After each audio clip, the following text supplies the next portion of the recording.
آلہ وصحبہ ومن نہانہ ثم بعد اعوذ باللہ السمیع العلیم من الشیطان الرجیم بسم اللہ الرحمن الرحیم واتخذوا من دونہ آلہۃ لا یخلقون شیئا ولا هم یخلقون ولا يملكون لأنفسهم ضرا ولا نفعا ولا يملكون موتا ولا حياة ولا نشورا صدق اللہ ومولانا العظیم وصدق رسولہ النبی الکریم ونحن على ذلك لمن الشاہدین والشاکرین والحمد للہ رب العالمین۔ السلام علیکم ورحمۃ اللہ وبرکاتہ۔ ہر قسم کی حمد و ثنا کے لائق اللہ جل شانہ کی ذات کریم ہے، اور بے بہا درود و سلام محمد صلی اللہ علیہ وسلم پر اور آپ کی آل اور صحاب پر۔ حضرات گرامی قدر، اللہ تعالیٰ نے انسان کو پیدا کیا اور اس کی زندگی کے لیے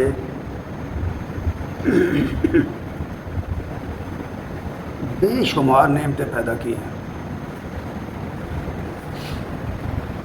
نہ صرف یہ کہ زندگی کے لیے بے شمار نعمتیں پیدا کی ہیں، اس نے انسان کی رہنمائی کے لیے دو چیزیں مہیا کی ہیں۔ ایک وہ عقل ہے، وہ سمجھ ہے، فہم ہے، جو ہر انسان کے اندر فطری لحاظ سے پایا جاتا ہے۔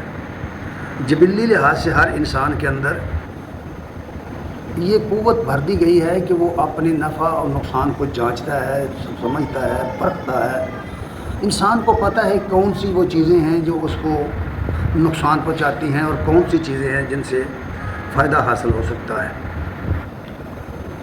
اس نعمت کا عالم یہ ہے کہ اس نعمت یعنی عقل خدا داد کی وجہ سے انسان تمام مخلوقات سے افضل قرار پایا ہے اور اللہ تعالیٰ کا اس زمین پر نائب قرار پایا ہے۔ اور اس کے علاوہ پھر اللہ تعالیٰ نے انسان کی رہنمائی کے لیے، اس کے لیے اخلاقی رہنمائی کے لیے، اس کی سیرت کو سنوارنے کے لیے، اس کی تہذیب کے لیے، تربیت کے لیے اللہ تعالیٰ نے وحی کا بندوبست کیا ہے۔ بنی نوع انسان ہی میں سے انبیاء برپا کیے، رسول اٹھائے اور ان پر اللہ تعالیٰ نے اپنی طرف سے وحی نازل فرمائی، اور وہ علم جو عقل سے پرے کی چیز تھا وہ عطا فرما دیا۔ جہاں تک عقل نہیں پہنچتی، عقل کی اپروچ وہاں تک نہیں ہو سکتی تھی، یعنی وہ چیزیں جو ماورائے ادراک تھیں وہ اللہ تعالیٰ نے بذریعہ وہی انسان کو بتائیں، اور انسان کو یہ خبر دی اور یہ سمجھا دیا کہ زندگی صرف اس دنیا کی زندگی تک محدود نہیں ہے۔ اللہ تعالیٰ انسانوں کو دوبارہ زندہ کرے گا اور اس دنیا میں کیے گئے اعمال اور اختیار کیے گئے عقائد کا حساب لے گا۔ یہ اس لیے ضروری ہے کہ جو نعمتیں دے وہ اپنی نعمتوں کا حساب لیا کرتا ہے۔ اس لیے ضروری تھا وہ نعمتیں بھی عطا کرے اور ساتھ ہی اس کے محاسبے کا بھی انتظام کرے۔ اس لیے آپ پوری دنیا میں سے جس قوم کا چاہیں لٹریچر پڑھ کر دیکھیں، دنیا کی ہر قوم بنیادی طور پر ایک بات کو تسلیم کرتی ہے کہ انسان جو کچھ کرتا ہے اس کا اسے صلہ ملنا چاہیے، اس کا بدلہ ملنا چاہیے۔ اگر وہ اچھے کام کرتا ہے تو اس کو اچھا بدلہ ملنا چاہیے، اگر وہ برے کام کرتا ہے تو پھر اس کو اس کا بدلہ بطور سزا ملنا چاہیے۔ یہ ایسی حقیقت ہے کہ دنیا کی پوری دنیا کی تمام اقوام اس کو تسلیم کرتی ہیں اور دنیا کے سب مذاہب اس کو تسلیم کرتے ہیں۔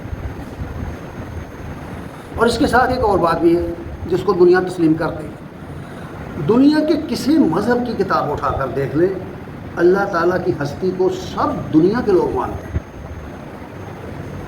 جن کو ہم کافر کہتے ہیں، جو ہندو ہیں، سکھ ہے، بدھسٹ ہے،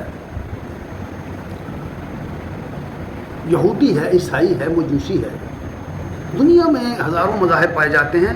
کسی بھی مذہب کو دیکھیں آپ، کوئی بھی ان میں سے اللہ کی ہستی کا منکر نہیں ہے، اللہ کی ذات کا کوئی منکر نہیں ہے۔ ہندوانہ کتابیں پڑھے تو اس میں لکھا ہے، گرنتھ کو پڑھ کر دیکھ لیں، اس کے پہلا حصہ پڑھ کے دیکھ، اس میں لکھا ہے کہ وہ لا شریک ہے، وہ تنہا ہے، وہ یکتا ہے، اس کا کوئی شریک نہیں، اس کی کوئی تصویر نہیں، اس کی کوئی شکل اور صورت نہیں۔ اور یہی تعلیم انبیاء کی ہے۔ آدم علیہ السلام سے لے کر محمد رسول اللہ صلی اللہ علیہ وسلم تک قرآن مجید میں تمام انبیاء کی دعوت کا ذکر ہے، اور وہ دو باتوں پر مشتمل ہے، صرف دو باتوں پر۔ ایک یہ کہ خدا صرف ایک ہے۔ لفظ خدا سے لوگوں کو پوری شاید سمجھ نہیں آتی۔ اگر اس کا ترجمہ کر دیں، یا الہن جو ترجمہ ہے، لا الہ، کلمے کے اندر جو الہن کا لفظ ہے، اس کا اگر ترجمہ کر دیں پنجابی میں یا اردو میں، تو مطلب اس کا یہ ہے کہ کوئی حاجت روا نہیں ہے اللہ کے سوا، کوئی مشکل کشا نہیں ہے، کوئی خالق نہیں ہے، کوئی حقیقی مالک نہیں ہے، کوئی حکم الحاکمین نہیں ہے۔ یہ بات سمجھائی گئی ہے، یہ پہلا پوائنٹ ہے۔ ایک اللہ کو مانو، بس ایک اللہ کو پکارو۔ جس طرح اس نے بغیر کسی واسطے کے یہ مخلوق بنائی ہے، انسانوں کو بنایا ہے، اسی طرح بغیر کسی واسطے کے وہ اپنے بندوں کی دعا سنتا ہے۔ قرآن میں بار بار کہا گیا ہے کہ تم مجھے پکارو، میں تمہارا جواب دوں گا، میں تمہاری دعا قبول کروں گا۔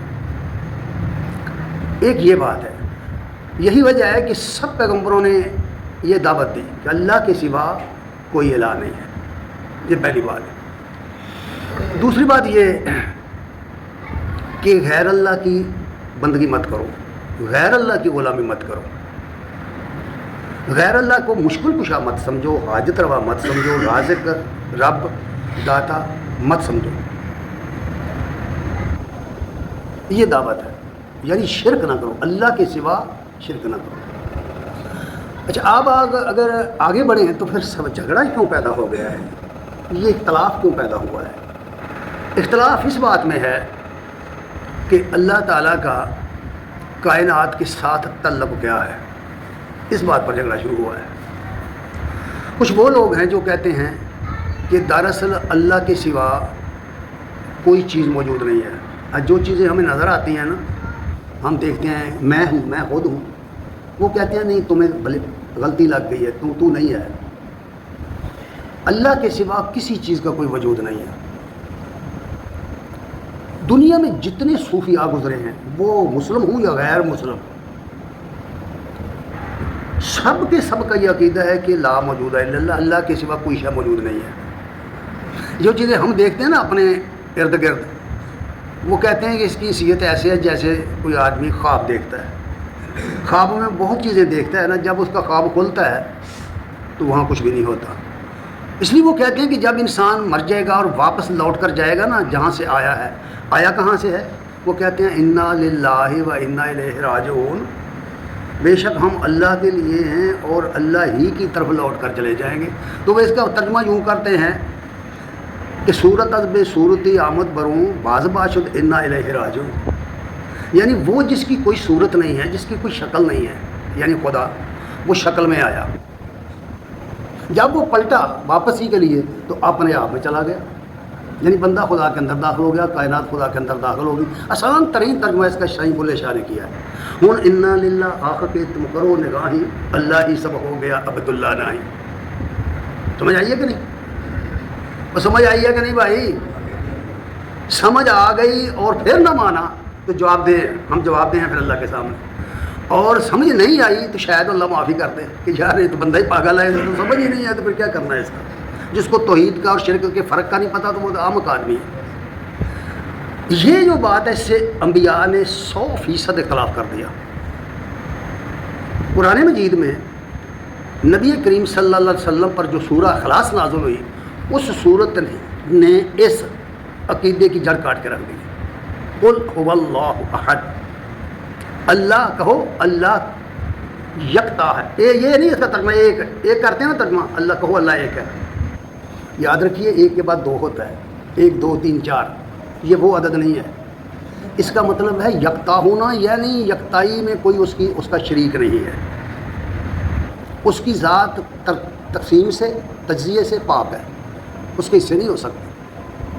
پھر فرمایا اللہ الصمد، اللہ صمد ہے، کوئی چیز نہ اس کے اندر داخل ہو سکتی ہے نہ اس سے کوئی چیز نکل سکتی ہے۔ اس کی تشریح کی لم یلد ولم یولد، نہ وہ کسی سے نہ اس سے کوئی، ولم یکن لہ کفوا احد، نہ اس جیسا کوئی، لیس کمثلہ شیء۔ اب اگر کوئی شخص یہ کہے کہ اللہ سے کوئی نکل کر آیا ہے، اس سے بڑا مشرک دنیا میں نہیں ہے کوئی، یاد رکھنا۔ کئی لوگ قرآن کی آیتیں پڑھ پڑھ کر کے یہ شرک کی تعلیم دیتے ہیں لوگوں کو۔ اللہ نے پیغمبروں کا ذکر کر، دنیا میں جتنا شرک پیدا ہوا ہے، اللہ کی سوا جن کی عبادت کی گئی ہے، جن سے دعائیں کی گئی ہیں، جن کا وسیلہ پکڑا گیا ہے، وہ انبیاء ہیں سب سے زیادہ، 90 نمبر پر انبیاء ہیں۔ اور اللہ تعالیٰ نے اللہ تعالیٰ اللہ ہے، قادر مطلق ہے، خالق ہے، وہی و ممیت ہے، زندگی دینے والا، موت دینے والا ہے۔ اس کی مخلوق جو ہے وہ سب کی سب مخلوق ہے، یاد رکھنا، سب ہی اس کی محتاج ہے، خواہ کوئی ولی اللہ ہے، خواہ کوئی عالم فاضل ہے، خواہ کوئی نبی ہے، کوئی رسول ہے، کوئی فرشتہ ہے، یہ سب اس کی مخلوق ہے اور اس کی محتاج ہے۔ اس لیے اللہ تعالیٰ نے، کیونکہ وہ عالم الغیب و شہادت ہے، اسے پتہ ہے کہ یہ لوگ جو ہیں سب سے زیادہ نبیوں کو پوجیں گے، نبیوں کو پکاریں گے، ان سے مدد مانگیں گے، اس لیے اس نے سب سے پہلے نبیوں کی موت کا حوالہ دے دیا۔ سب سے پہلے آپ تورات پڑھیں، زبور پڑھیں، انجیل پڑھیں، آپ قرآن پڑھیں، تمام الہامی کتابوں میں، صحائف میں انبیاء کی موت کا ذکر کیا ہے، موت کا ذکر کیا۔ کیوں؟ اس لیے کہ جس کو موت آئے وہ حل المشکلات نہیں ہوتا، جس کو نیند آئے اس میں کوئی خدائی صفت نہیں ہوتی، جس کو بھوک لگے اس کے اندر خدائی کوئی صفت نہیں ہوتی۔ پڑھے نا، قرآن کیوں نہیں پڑھتے؟ ہماری مشکل یہ ہے کہ ہم قرآن کو چھوڑ چکے ہیں، ہم تفسیریں پڑھتے ہیں، ہم بزرگوں کے قول پیش کرتے ہیں، اللہ کا قول چھوڑ دیتے ہیں۔ اللہ کا قول پڑھو، چھوڑو بزرگوں کا قول۔ بزرگ صرف اس لیے ہیں کہ وہ آئے دنیا میں اور اللہ کے قول پر عمل کر کے انہوں نے دکھایا کس طرح کرنا ہے بھائی۔ یہی وجہ ہے کہ دنیا میں جب شرک شروع ہوا، دنیا کے قوموں کے حالات پڑھیں گے تو آپ کو دنیا کی ہر چیز مخلوق کی پوجا کرتی مخلوق نظر آئے گی۔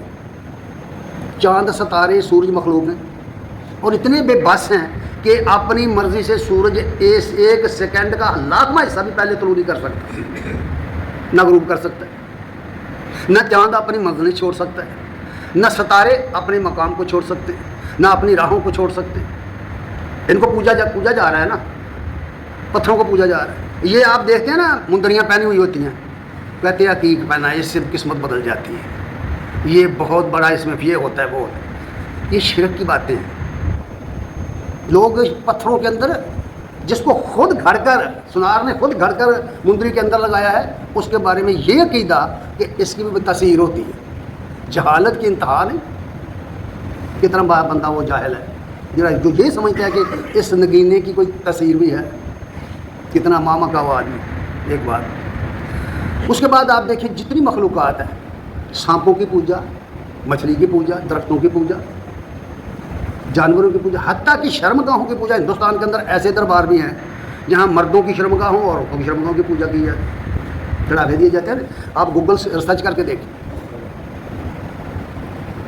چائنا میں دیکھیں، آپ ان کے چینل دیکھیں، جاپان میں دیکھیں، رشیا کے چینل دیکھیں، اور چینل دیکھیں عیسائیوں کے چینل دیکھیں، یسوع خداوند، یسوع خداوند۔ ان چیزوں کے علاوہ پھر جو لوگ آئے دنیا کی ہدایت کے لیے آئے، دنیا کی ہدایت کے لیے آئے اور ان کے بیچ میں رہے اور ان کی رہنمائی کرتے رہے اور انہیں سمجھاتے رہے، بھئی یہ کام نہیں کرنا، یہ کام نہیں کرنا۔ حدیثوں میں ہے کہ نبی صلی اللہ علیہ وسلم نے اپنی آخری وقت میں فرمایا کہ یہود و نصارہ پر لعنت، انہوں نے اپنے نبیوں کی، ولیوں کی قبروں کو سجدہ گاہ بنا دیا ہے۔ ایمانداری سے بتاؤ کہ ہم نے نہیں بنایا۔ یہ اربوں خربوں روپے کے جو پیسے لگا کر کے جو مزارات بنائے گئے، یہ کیا ہے؟ شریعت میں تو حکم ہے کہ ان کو کرا دو، دیکھیے نا ذرا، سب سے زیادہ جو پکارا گیا ہے وہ انبیاء ہیں. انبیاء میں سے خاص کر 2 نبی، عیسیٰ علیہ السلام. کتنی بڑی دنیا ہے عیسائیت کی، کرسچن کی کتنی بڑی دنیا ہے، پورا یورپ ہے، امریکہ ہے، پوری دنیا کے ممالک میں عیسائی موجود ہیں نا. تصویریں بنا رکھی ہیں، یسوع خداوند کے نعرے لگ رہے ہیں. کیا سمجھے آپ؟ یہ گناہ ہے، شرک ہے یا نہیں شرک؟ اب قرآن مجید میں اس کے بعد جب آپ مسلمانوں کو دیکھیں گے تو وہ محمد صلی اللہ علیہ وسلم کو پوجتے، ان کو پکارتے نظر آئیں گے، ان کو پکارتے نظر آئیں گے. اٹھاؤ جتنے بڑے بڑے لوگ بیٹھے ہیں نا نیٹ پر، بڑے بڑے عالم، بڑے بڑے مفتی، آپ کو اس طرح کی بات کرتے سنائی دیں گے، ابر کر غصے، بڑے غصے کے ساتھ بات کریں گے کہ حضور نے یہ کر دیا، حضور غیب جانتے تھے، حضور مختار کل ہے. مختار کل کو موت آ جاتی ہے؟ اللہ مختار کل کبھی دیکھا کہ سنا کسی نے کہ اللہ مر گیا؟ کیا ہو گیا اس کو؟ کیا وجہ ہے؟ قرآن یقین مانیے، قرآن پر ایمان نہیں. کئی مرتبہ ہم دیکھتے ہیں کہ کسی کو کلے پر بھیج دیتے ہیں نا کسی قرآن کی آیت کا، تو وہ آگے سے کسی بزرگ کا قول بھیج دیتے ہیں، گویا قرآن کے مقابلے میں بزرگ ٹھوک کے بیٹھا ہے. اندازہ کرو تو کوئی عقل بھی ہے کہ کدھر اللہ کا کلام، کدھر کسی بزرگ کی بات. کیا حیثیت ہے اس کی قرآن کے سامنے؟ فرمائیے. بہت افسوس ہوتا ہے دیکھ دیکھ کر. اس لیے اللہ تعالیٰ نے پہلی بات یہاں سے شروع کی ہوئی ہے کہ وَاتَّخَذُوا مِن دُونِهِ، اللہ کے سوا جن کو انہوں نے پکڑ رکھا ہے، جپا ماریا ہوا ہے جنہوں انہوں نے، اللہ انہوں کی ہن گل کرتا ہے. وَاتَّخَذُوا مِن دُونِهِ آلِهَةً، اللہ کے سوا جن کو انہوں نے خدا سمجھ رکھا ہے، مشکل کشا حاجت روا سمجھ رکھا ہے، مشکلیں حل کرنے والا سمجھ رکھا ہے. لا یخلقون شیئا، وہ تو کسی چیز کا خالق نہیں ہے. وہم یخلقون، تو خود مخلوق ہیں. جو مخلوق ہو وہ محتاج ہوتا ہے کہ نہیں خالق کا؟ کبھی کوئی مخلوق کسی مخلوق کی مشکل کشا بھی ہو سکتی ہے جس کو موت آئے. اتنی صاف بات ہے. پھر فرمایا ولا یملکون لانفسہم ضرا ولا نفع، وہ تو اپنے نفع نقصان کے مالک بھی نہیں ہیں. کیا دیکھتے نہیں ہم تاریخ نہیں پڑھتے کہ انبیاء کے ساتھ ظلم کیے گئے، پتھر مارے گئے، زخمی کیے گئے، انبیاء کو کیا گیا، جنگیں لڑی گئیں ان کے ساتھ، ان کے عزیز و اقارب کو قتل کر دیا گیا. کیا دیکھتے نہیں یہ باتیں؟ اگر وہ اپنے نفع نقصان کے مالک ہوتے تو ایسا ہونے دیتے؟ سمجھاؤ مجھے، کوئی سمجھا دے ہمیں یہ بات. جس کو لوگ مولا مشکل کشا کہتے ہیں، ان کے دشمن نے ان کو شہید کیا ہے کہ نہیں؟ بیٹوں کو شہید کیا ہے. اگر وہ مشکل کشا ہوتے تو اپنی مشکل حل کرتے. کس کا دل کرتا ہے کہ وہ قتل ہو جائے، اس کی اولاد قتل ہو جائے؟ کس کا دل کرتا ہے بتاؤ مجھے. تو پھر وہ لوگ اس کے باوجود اگر انہیں یہ کو سمجھتے ہیں تو عقل کی رتی ہے ان کے اندر؟ نہ عقل سے کام لیا، نہ اللہ کے نازل کردہ علم سے فائدہ اٹھایا. اس لیے یہ بات کہی گئی لا یملکون لانفسہم ضرا ولا نفع، وہ اپنے نفع نقصان کے بھی مالک نہیں ہیں. ہم نبی کریم صلی اللہ علیہ وسلم کے صحابہ کی جب پڑھتے ہیں، تاریخ پڑھتے ہیں، دیکھتے نہیں کہ نبی صلی اللہ علیہ وسلم کے پاس لوگ آئے اور نبی صلی اللہ علیہ وسلم سے یہ درخواست کی کہ ہمیں قاریوں حافظوں کی ضرورت ہے جو ہمیں دین سکھائیں. آپ نے 70 بندے بھیجے ساتھ. بیر معونہ کا واقعہ تمام حدیث کی کتابوں، تاریخ کی کتابوں میں ہے، جن کو لے جا کر کے ان ظالموں نے شہید کر دیا تھا. کیا سمجھتے ہیں کہ رسول اللہ نے جان بوجھ کر یہ کروائے تھے؟ نہیں کروائے تھے. تو کیوں نہیں مانتے کہ نہیں جانتا غیب نبی غیب نہیں جانتا؟ کیوں یہ جہالت پھیلاتے ہیں دنیا میں کہ آپ عالم الغیب ہیں؟ نفع نقصان کا مالک اللہ ہے، اللہ ہے. اس لیے اللہ نے فرمایا لا یملکون لانفسہم، اپنے آپ کے نفع و ضرر کے بھی وہ مالک نہیں ہیں. ولا یملکون موتا بلا حیاتا بلا نشورا، وہ موت بھی ان کے اختیار میں نہیں ہے، اپنے حیات بھی اپنے اختیار میں نہیں ہے، اور دوبارہ اٹھنا بھی اپنے اختیار میں نہیں ہے. کیا خیال ہے؟ اس قرآن کی آیت میں کوئی گنجائش ہے؟ مانتے کیوں نہیں؟ جو لوگ اس کے باوجود یہ کہتے ہیں ان سے پوچھو. اب اس کی مثال دیکھو. اللہ تعالیٰ نے کیونکہ انبیاء کی آپ لوگ سمجھتے ہیں کہ بت بنایا ہو تو پھر پوجا ہوتی ہے. وہ انہوں نے بت بنا لیے جو مردوں کو جلاتے تھے، جو دفن کرتے ہیں انہوں نے قبروں کو پوجنا شروع کر دیا. کیا یہ حقیقت نہیں؟ اچھا جو ان کو بھی نہیں کرتے وہ پکارتے ضرور ہیں. ان کی کتابیں پڑھ کر ان کی دعائیں جو کرتے ہیں نا وہ دیکھو وہ کیا کر رہے ہیں. اللہ تعالیٰ محتاج ہے کسی کی دعا منظور کرنے میں؟ فلاں کو ڈالو بیچ میں پھر منظور کرے گا. کہیں کہا ہے قرآن میں اس نے یہ بات کہی ہے؟ طویلات کو چھوڑیے، قرآن مجید کی تفسیروں میں، قرآن کے تراجم میں ظلم کر دیا ان لوگوں نے. اللہ فرماتے ہیں 3 مسالے دیکھو قرآن میں، 3 مسالے، 3 سب سے بڑے بزرگ انبیاء سے بڑا کوئی نہیں نا. پھر نبیوں میں سے جو مقام محمد رسول اللہ کا ہے، اہل اسلام کے نزدیک کسی اور کا ہے. عیسیٰ علیہ السلام کا جو مقام ہے، جلیل القدر رسول ہیں اللہ کے، کتنی بڑی دنیا ان کو مان رہی ہے. لیکن دیکھیے ذرا قرآن کیا کہہ رہا ہے ان کے بارے میں. سب سے پہلے یہ بات دیکھیے کہ داؤد علیہ السلام نے جب ہیکل کی بنیاد رکھی، جس کو ہم مسجد اقصیٰ کہتے ہیں، تو وہ ابھی زیر تعمیر تھی تو ان کی وفات ہو گئی. داؤد علیہ السلام فوت ہو گئے. ان کے بعد ان کے بیٹے سلیمان علیہ السلام خلیفہ بنے. پھر انہوں نے اس کی تعمیر شروع کی. جب وہ تعمیر کروا رہے تھے تو اس کی نگرانی کر رہے تھے، نگرانی اس کی کر رہے تھے، اور اپنے مخصوص جگہ میں جہاں انہوں نے کھڑے ہو کر ان کو دیکھ رہے تھے، جو ان کا آفس ہوگا، ان کا کوئی بیٹھنے کا کھڑے ہونے کی جگہ ہوگی، وہاں سے بیٹھے لوگوں کو دیکھ رہے جو کام کر رہے ہیں، مزدور کام کر رہے ہیں. اللہ فرماتے ہیں وَقَضَيْنَا فَلَمَّا قَضَيْنَا عَلَيْهِ الْمَوْتَ، جب ہم نے اس پر موت وارد کرنے کا فیصلہ صادر کیا. دھیان سے ذرا بات سننا. جب ہم نے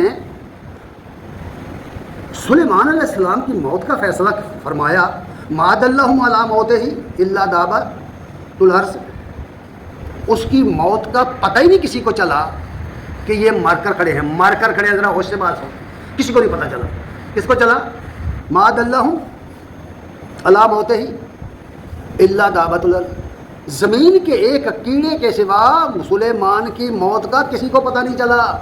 نہ کسی عالم کو، نہ کسی مولوی کو، نہ کسی گھر والے کو، نہ باہر والے کو. پیغمبر مر چکا، پتہ نہیں چلا. لاٹھی کے سہارے کھڑے ہیں، کیڑے کو پتہ چل گیا کہ یہ مر چکے ہیں، اس نے صبح کھانا شروع کر دیا.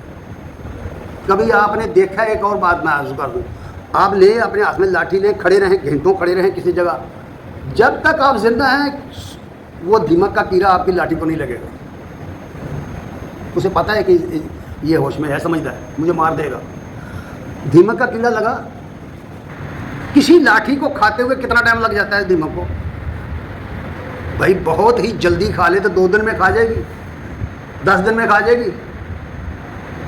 دیمک کا کیڑا لگ گیا. اب کیا ہوا؟ تاکل من سآتا، جو اس کی لاٹھی کو کھاتا رہا. فلما، جب وہ کھدی ہو گئی لاٹھی، فلما خرّا، جب سلیمان علیہ السلام گر پڑے. کیا سمجھے بھائی آپ؟ جس کو موت آ جائے سہارے کے بغیر وہ خود نہیں کھڑا رہ سکتا، تمہیں کیا دے گا؟ سمجھاؤ قرآن کیا سمجھانا چاہتا ہے؟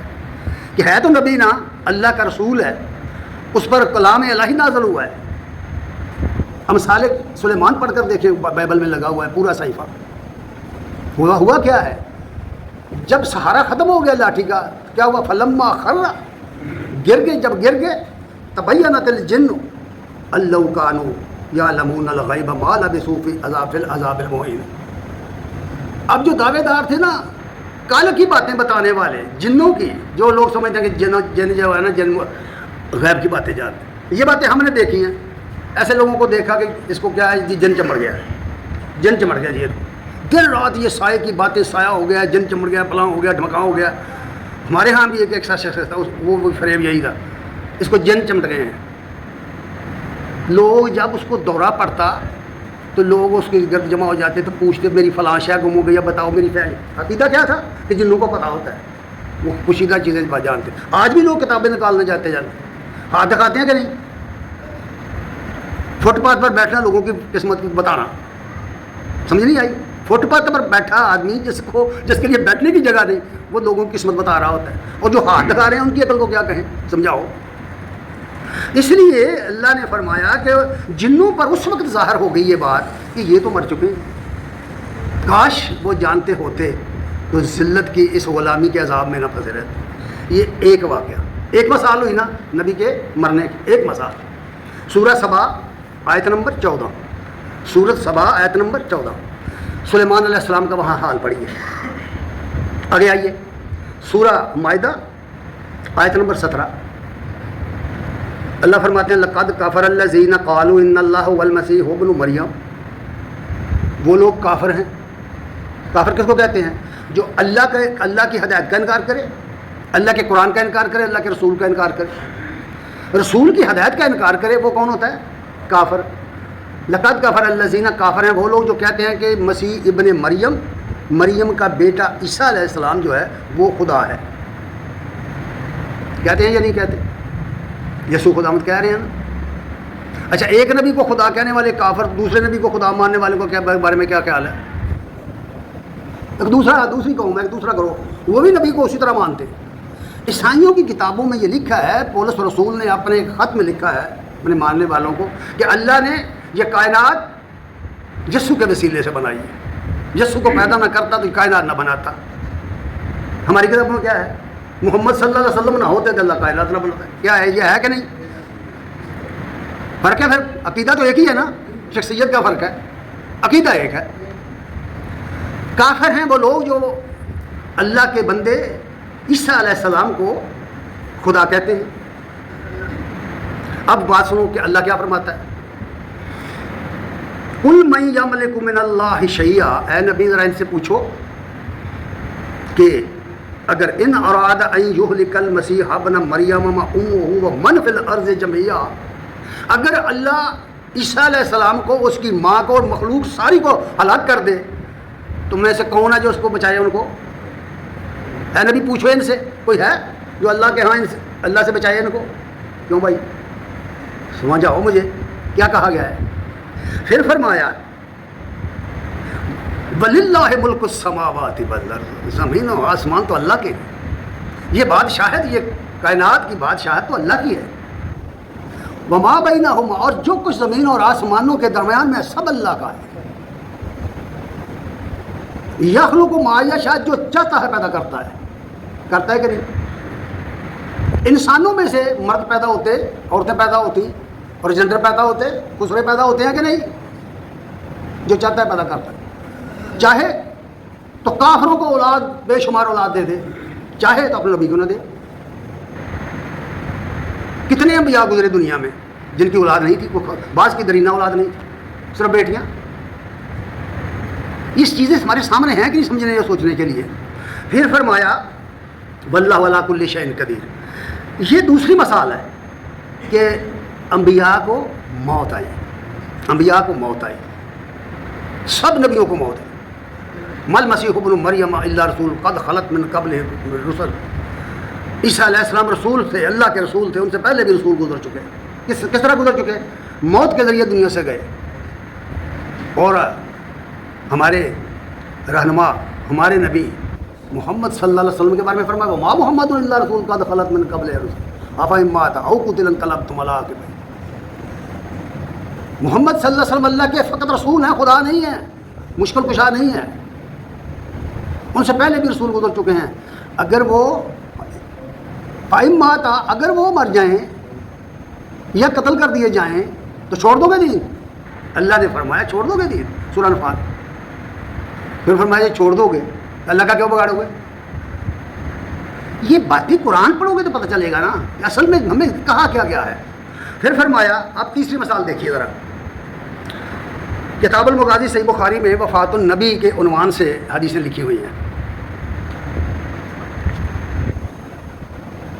ام المومنین عائشہ صدیقہ طاہرہ بیان کرتی ہیں کانت تقول ان من نعم اللہ علیہ, کہتی ہیں اللہ تعالیٰ کی نعمتوں میں سے ایک انعام اس کا اللہ نے مجھے یہ بھی دیا ہے. زور سے ذرا یہ حدیث سننی ہے. فرمایا ایک انعام اللہ نے مجھ پر یہ بھی کیا ہے بے شمار نعمتوں کے اندر سے, ان رسول اللہ صلی اللہ علیہ وسلم توفی فی بیتی وفی یومی وفی بین سحری و نحری, کہ رسول اللہ صلی اللہ علیہ وسلم میرے باری کے دن میرے گھر میں میری گود میں فوت ہوئے, میری گود میں فوت ہوئے.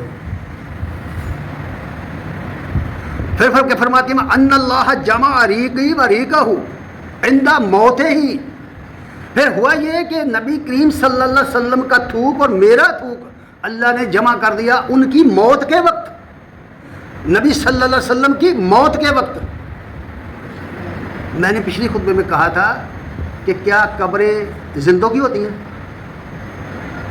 کہ مرے ہوئے لوگوں کی؟ تو جو کہے کہ مرا ہوا ہے، جو مر گیا ہے، بھائی مرا نہیں ہے، مر گیا ہے، مرا نہیں ہے، زندہ ہے، کیا کریں گے اس کا علاج؟ لے جائیں اس کو پاگل خانے میں دے دیں، کسی ڈاکٹر کے پاس لے جائیں، اس کے دماغ کو ٹھیک کرائیں۔ کہاں گیا عقیدہ؟ نہ حدیث کو مانتے، نہ کوئی قرآن کو مانے، نہ عقل سے کام لے رہے ہیں، کدھر گئے؟ صاف کہا ریقہ عند موت ہی، ہوا کیا؟ پھر فرماتی ہیں ہوا کیا، کیسے؟ داخل علیہ عبد الرحمن وبیدہ السواق، میرے بھائی عبد الرحمن ہمارے گھر میں اس وقت آئے جب نبی کریم صلی اللہ علیہ وسلم کا آخری وقت تھا، جس دن آپ کی وفات ہوئی۔ ان کے ہاتھ میں مسواک تھی، وَأَنَا مُسْنِدَةٌ رسول اللہ صلی اللہ علیہ وسلم، اور میں رسول اللہ صلی اللہ علیہ وسلم کو اپنے سینے سے لگائے ٹیک دے کر بیٹھی ہوئی تھی، اور آپ میری آغوش میں تھے۔ میں نے دیکھا کہ آپ اس کی طرف دیکھ رہے ہیں، عبد الرحمن کی طرف دیکھ رہے ہیں، يَنْظُرُ إِلَيْهِ وَعَرَّفَ أَنَّهُ يُحِبُّ السِّوَاكَ، آپ اس کی طرف دیکھ رہے ہیں اور مسواک کو پسند کر رہے ہیں۔ میں نے پوچھا فَقُلْتُ آخِذُهُ لَكَ، یا رسول اللہ میں آپ کے لیے مسواک لے لوں اسے؟ فَأَشَارَ بِرَأْسِهِ، آپ نے سر کے اشارے سے فرمایا ہاں لے لو۔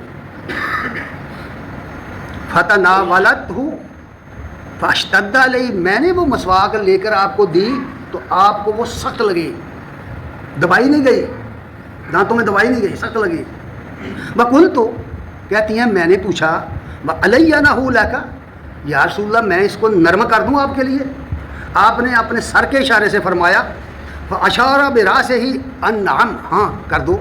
کہتی ہیں فَلْيَنْتَهُ فَأَمَرَّهُ وَبَيْنَ يَدَيْهِ، تو کہتی ہیں میں نے اپنے منہ میں مسواک لے کر اس کو چبا کے نرم کیا اور پھر میں نے دی تو آپ نے وہ مسواک کی۔ سمجھ آئیے کہ نہیں؟ آپ نے فرمایا تھا کہ میرا اور آپ کا علاب دہن مل گیا آخری وقت میں، وہ یہ واقعہ بیان کیا۔ کیا کہتی ہیں وَبَيْنَ يَدَيْهِ رُكْبَةً أَوْ عُلْبَةً، اس وقت آپ کے پاس ایک برتن پانی کا تھا رکھا ہوا، ایک برتن پانی کا، حدیث میں ہے یا راوی کہتا ہے یا رکوتن کہا آپ نے لفظ، یا البتن معنی ایک ہی ہے۔ فیہا مان، اس میں پانی تھا، فجعل یدخل یدیہ فی الماء، آپ اپنا ہاتھ پانی میں ڈبوتے، جاگ جاؤ ذرا، جاگ جاؤ، سو نہ سو نہ، وہ 2 منٹ میں اوکھے سوکھے کر لو۔ آپ اپنا ہاتھ پانی میں ڈبو کر اپنے چہرے پر مار، چونکہ آپ کو بخار تھا، بخار کی وجہ سے آپ کی وفات ہوئی۔ بخار کی تلخی کو ہم سب جانتے ہیں، جب بخار ہوتا ہے تو ہوتا کیا ہے، ٹھیک ہے نا؟ اپنا ہاتھ اس میں ڈالتے اور اپنے چہرے پر پھرتے، یمسح بہما وجہہ، اپنے چہرے پر اپنے ہاتھ کو پھیرتے، یقول لا الہ الا اللہ، اور فرما رہے تھے لا الہ الا اللہ، اور ساتھ ہی فرمایا ان الموت سکرات، کہتی ہیں آپ نے فرمایا موت کی سختی بہت بری چیز ہے۔ ایک حدیث دوسری میں ہے کہ آپ نے مخاطب کر کے فرمایا عائشہ مجھے یوں محسوس ہو رہا ہے جیسے دنیا کے پہاڑ اٹھا کر میرے سینے پر رکھ دیے گئے۔ عائشہ کہتی ہیں کہ اس منظر کو دیکھنے کے بعد جب میں کسی انسان کے مرنے کی خبر سنتی ہوں تو مجھے کوئی تشویش نہیں ہوتی کہ یہ کتنا مشکل مرحلہ ہوتا ہے، نزع کا وقت کتنا مشکل ہوتا ہے۔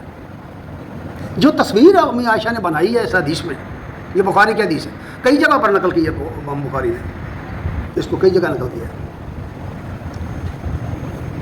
ثم نصب یادہ، پھر آپ نے ہاتھ گیلا کر کے اٹھایا، اس طرح ہاتھ اٹھایا چہرے پر لے جانے کے لیے۔ ذرا دیکھیے نا تصویر حدیث میں کیا بنی ہے، ہاتھ اٹھایا، ثم نصب یادہ فجعل یقول، اور اس وقت آپ کہہ رہے تھے اللہم رفیق الاعلی، اے اللہ مجھے میرے رفقائے اعلیٰ کے ساتھ ملا دے، دیگر انبیاء کے ساتھ ملا دے، جنت الفردوس عطا فرما دے۔ کہ حتیٰ قبضہ، ہاتھ اتنے کھڑا رہ گیا سونے اتنے، حتیٰ قبضہ ومالت یدا، ہاتھ نیچے گر گیا، منہ پر نہیں گیا۔ کیا سمجھے بھیا آپ، کیا سمجھے کہ جب کوئی شخص مر جائے، خواہ نبی ہو، ولی ہو، اسے اپنے جسم پر بھی اختیار نہیں رہتا. سمجھے کہ نہیں؟ کیوں؟ اس لیے فرمایا ابو داؤد کی حدیث میں ہے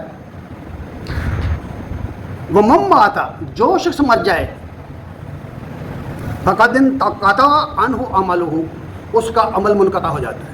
جو شخص مر جائے اس کا عمل منقطع ہو جاتا ہے. کس کو سمجھتے ہیں عمل؟ ہاتھ کا عمل کیا ہے؟ پکڑنا.